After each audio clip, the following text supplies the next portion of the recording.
concerto piano e a Palácio Presidencial Hodi Hasai no Hatudu Talento Foinsai Sira.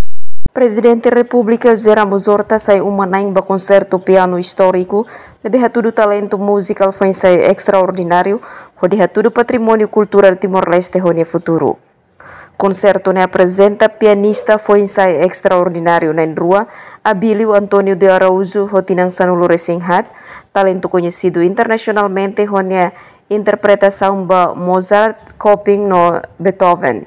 Apresenta mutu Honia Alin Afonso Rufino Abilio de Araújo, Rotinan Hitu, nebehetang una reconhecimento e a competição música clássica regional Sira. Foi ainda lá ne hatudu combinação único husi atuação clássica no tradicional Sira, ho direção husi mestrinha Lídia da Costa.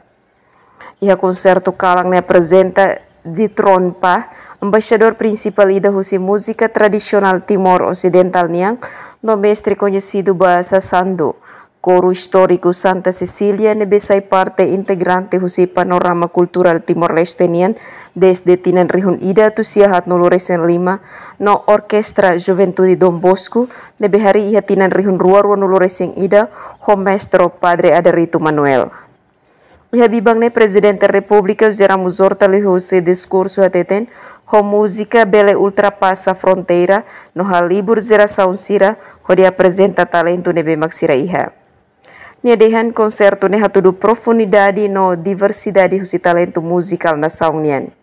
Benghira remata apresenta concerto piano iha Palácio Presidencial, Presidente República José Ramos Horta mos fahe certificado reconhecimento ba foinsai sira nebe apresenta concerto piano no hahu iha evento inane.